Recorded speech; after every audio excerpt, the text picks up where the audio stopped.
Nakararanas ng kakulangan sa supply ng gatas ng kalabaw tuwing pasukan dahil sa programa ng pamahalaan na milk feeding para sa mga mag-aaral sa elementarya.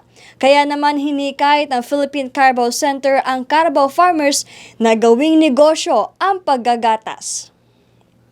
Ayon kay Vilma Gagni, Philippine Carabao Center o PCC Director na nakabase sa DMMSU Rosario, La Union, naging carapreneur ang mga magsasaka ng kalabaw dahil ini-empower ng ahensya ang mga ito na maging negosyante, partikular na sa gatas ng kalabaw. Ini-empower natin ang ating mga magsasakang kalabaw na maging business-minded, kumbaga.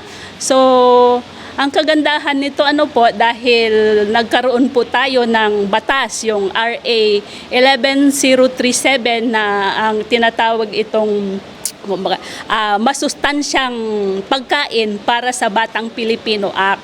So, yung batas na yon, so yun yung naging daan para yung ating magsasaka ay kumbaga naging business sila. Subalit kinukulangan nito ang supply ng gatas ng kalabaw tuwing pasukan dahil sa malaking demand nito para sa milk feeding program sa probinsya ng La Union at Pangasinan. Kaya naman hinikayat ni Gagni ang mga magsasaka ng kalabaw na dagdagan pa ang produksyon ng gatas. Dito po sa Pangasinan at La Union, mga ganitong panahon, kasi nag-uumpisa yung milk feeding sa pasukan. So comes September to December, yun po yung kumbaga kulang yung ating supply ng gatas.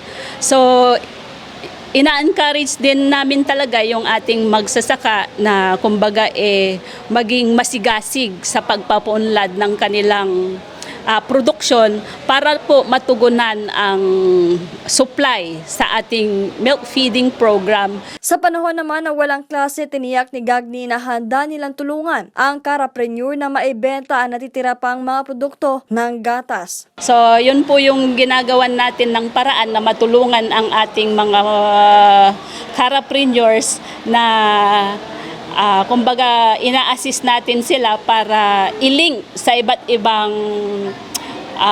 ibang market establishment para po mabenta nila ang kanilang produkto. Dagdag pa ni Gagni, maraming nagagawang produkto sa gatas ng kalabaw, kabilang dito ang yogurt, chocomilk, milk candy o pastillas de leche, polvoron, espasol de leche at ice cream na may iba't ibang flavor. Hinihikayat din ni Gagni ang mga private investors na subukan ang pagnenegosyo sa buffalo production dahil malaki ang demand dito. Dapat sana may mag-engage na private sector para dumami po ang ating kalabaw kasi nga mas maraming nangangailangan. May mga bumibili na LGUs.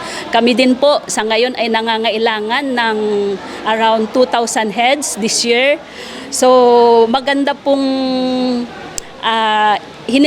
hinihikayat ko po ang ating private investors na mag-engage po sa buffalo production. Ang Philippine Carabao Center na nakabase sa DMMSU Rosario, La Union ay tuloy-tuloy ang genetic improvement program na nagpapataas ng lahi sa makatutubong kalabaw sa iba't ibang barangay sa Pangasinan at La Union. Para sa Diyos sa Pilipinas, Kumahal, Vien Vergabinia, SMNI News, North Luzon.